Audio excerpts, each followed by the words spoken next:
Salut, c'est Quantibus et bienvenue dans la Mangatech pour cette nouvelle vidéo sortie manga édition limitée, édition collector pour le mois de septembre 2024. Donc la rentrée, qu'est-ce que nous réservent les maisons d'édition? Donc n'hésitez pas dans les commentaires à lister toutes les choses que vous avez prévu d'acheter ou que vous voulez découvrir, des petites notes, et puis ça permet également de partager et de comparer un petit peu quels sont vos choix et vos attentes pour ce mois de septembre. J'ai quand même pas mal de choses qui arrivent moi personnellement en début de mois, on va découvrir ça ensemble, on va pouvoir en discuter. Alors comme d'habitude les deux points primordiaux pour cette série de vidéos que je répète à chaque fois mais c'est toujours important. Point numéro 1, je ne connais pas tous les mangas qui sortent, qui vont sortir ce mois-ci. Il se peut que je passe à côté de 2 ou 3 mangas qui, selon vous, est hyper important et que je passe pas énormément de temps à expliquer de quoi il s'agit. Donc, si c'est le cas, n'hésitez pas à en parler en commentaire, juste en dessous.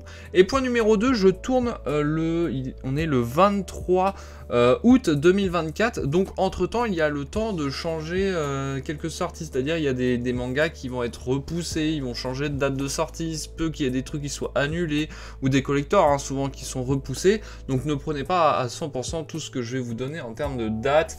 Vérifiez quand même. Si vous regardez la vidéo, j'en sais rien, 2 semaines plus tard, vérifiez quand même dans le doute sur Manga Collect ou un autre site si les sorties correspondent toujours. Bon, et du coup, on est parti pour le mois de septembre qui commencera du coup, alors que je regarde, ouais, ça commencera du coup le mercredi 4 septembre 2024 avec énormément de sorties. Là, vraiment, il y a énormément de choses qui vont arriver d'un coup. Donc, Kaguya-sama Love is War, tome 22. Moi, je vois les 4 chevaliers de l'Apocalypse, tome 14. Ron Kamonohachi, Deranjit Detective, tome 10. Donc ça, moi, ça m'intéresse. Également City Hunter, le tome 14 de l'édition Perfect. Je vois tout à gauche, là, Rooster Fighter, tome 7. Qu'est-ce qu'on a d'autre? Dragon Ball, l'édition couleur, le tome 5. Lone Wolf and Cube, le dernier tome. Ça y est, on arrive au dernier, donc le tome 12. Le tome 8 de Land, donc ça, bon, comme tous les mois, c'est pas une surprise. Je vois Cat Size, tome 7, vous voyez, c'est blindé, hein, là, énormément, puis c'est des grosses séries en plus de ça. Je passe doucement, voilà, comme ça, faites pause si jamais il y a des trucs qui vous intéressent, vous. Je vois un roman pour JoJo's Bizarre Adventure. Ça c'est marrant, je pensais que la couverture ça me fait plus penser à du Death Note moi, pour le coup. Détonation, la nouvelle série de Takahashi, donc ça peut promettre de bonnes petites choses, donc à surveiller de près. Alors je vois Battle Royale Enforcer qui est par le même auteur que du coup la série Battle Royale. Donc est-ce que c'est une suite, est-ce que c'est un préquel, je ne sais pas, mais en tout cas ça c'est pareil, c'est à suivre de près. Voilà, je passe du coup au jeudi 5 septembre 2024. Je vois le tome 11 de Les Mémoires de Vanitas, le tome 4 de Kindergarten Wars, le tome 7 de Hakuna... Oh bah dis donc j'ai du mal. Akane Banachi et non pas Hakuna Matata. Je sais pas pourquoi j'ai voulu dire ça. Ah oui, c'est vrai que Les Mémoires de Vanitas, du coup le tome 11 aura une édition collector du coup que je vous affiche ici. Si jamais vous faites la série, bon moi je la fais pas donc je pourrais pas faire le review sur cette chaîne là. Je vais pas acheter un collector que j'ai pas la série, ça ne sert à rien. Alors ça c'est intéressant, le tome 3 de l'Abomination de Dunwich, du coup petite série terminée, donc des chefs-d'œuvre de Lovecraft, ça j'attends pour vous le présenter.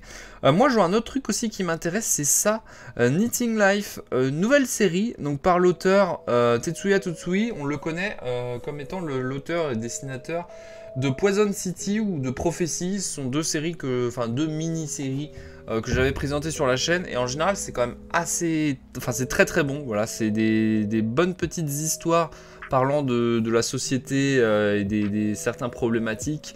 Donc là encore une fois on est sur le même genre de sujet. Ça je pense que je vais prendre et je vais présenter sur la chaîne.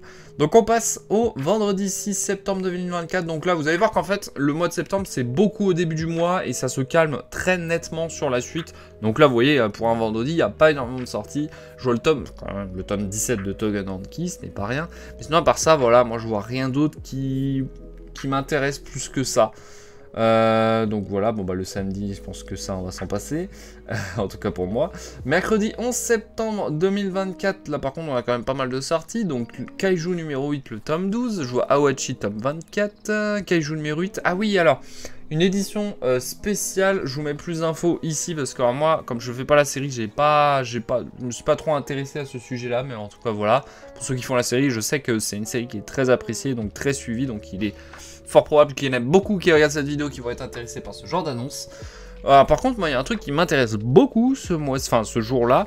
Ce sera le vendeur du magasin de vélo, le tome 5, et sous bouteille, le tome 4. Donc ça, ce sont deux séries que je kiffe.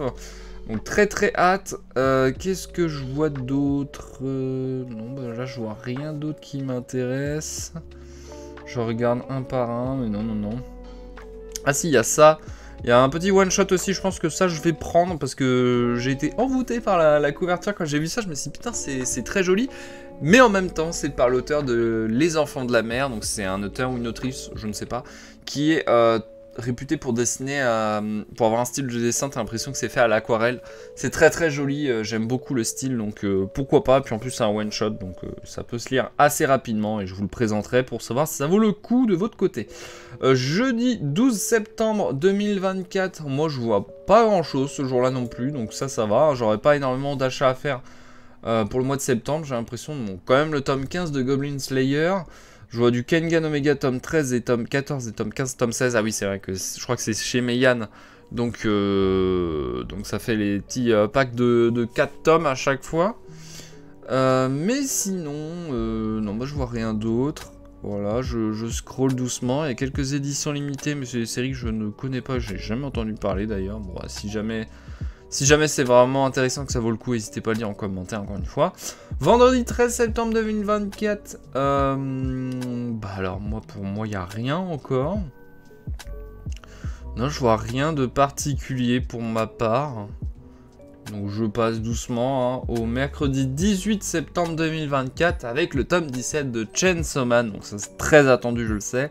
Tout autant que pour Eden Zero, tome 31. Et je vois que c'est le retour de Fairy Tail, la quête de 100 ans avec le tome 17. Ça faisait un petit moment que c'était en pause cette série-là.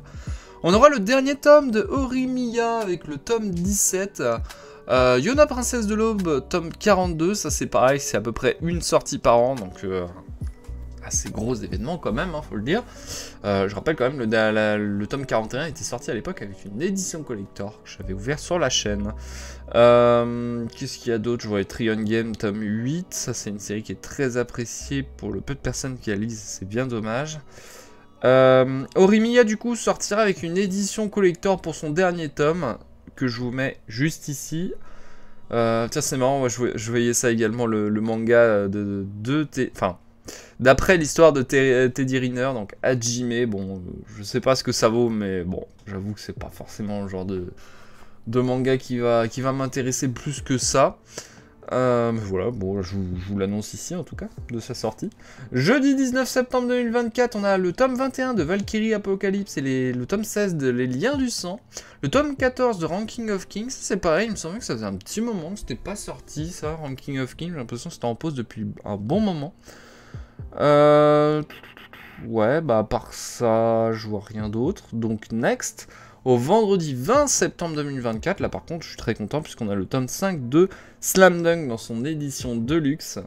Très très bonne série, très très bonne découverte pour ma part de cette année. Donc évidemment que j'ai très hâte de l'acheter et de le lire. Donc voilà, donc rien d'autre pour ma part, je passe, donc mardi 24 septembre 2024, et on passe au mercredi 25 septembre 2024 avec le tome 3 de Jojo Land. Yes, c'est très très bien, j'aime beaucoup ce rythme de sortie pour Jojo, ça va assez vite, et je pense que ça va être une très grosse série pour cette partie 9, donc c'est bien d'enclencher quand même assez rapidement. Kuroko's Basket, la Dunk Edition, tome 5. Qu'est-ce qu'on a d'autre? Non, je vois rien d'autre. Le jeudi 26 septembre 2024. Le vendredi 27 septembre 2024, moi je vois l'édition Okage avec le tome 27 de Naruto avec cette magnifique couverture. Très très beau, très joli. Très bon choix pour le double tome en couverture. Je vois également le tome 9 de Holy Land Oh tiens, on a déjà le tome 2 de Venus Ward, alors qu'il est sorti il y a un mois. Je crois que ça fait qu'un mois qu'il est sorti, le tome 1 de Venus Ward. Il était sorti en avant-première pour la Japan Expo, mais il était sorti un petit peu plus tard. Mais ouais, bah c'est très bien, voilà. En plus, c'est qu'en 2 tomes. Le premier tome de la nouvelle série de Naoki Urasawa, donc Pineapple Army. Est-ce que je vais commencer? Je sais pas. Alors... c'est une réédition, hein, je tiens à le préciser quand même. Et à l'époque, c'était édité chez Kana, donc là, c'est marrant de constater que bah, c'est passé chez Glénat ou l'inverse. Non, oui, non, à l'époque, c'était chez Glénat et maintenant, c'est chez Kana. Donc ce sera, je crois, une mini-série de 3 tomes, donc à voir. Donc ça, j'ai jamais lu, donc là, je peux pas vous dire si ça vaut le coup ou pas. Mais Urasawa, c'est quand même gage de qualité.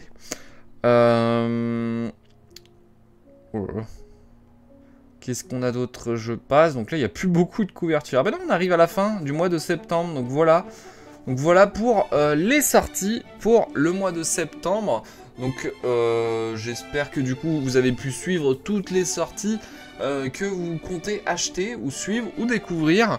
Donc je lirai tout ça en commentaire. Si la vidéo et le concept vous plaît, comme d'habitude, n'hésitez pas à lâcher un petit pouce bleu, à le dire en commentaire et à vous abonner à la chaîne si ce n'est pas déjà fait. Et en attendant, bah, on se dit à la prochaine. C'était Quantibus de la Mangatech. Salut!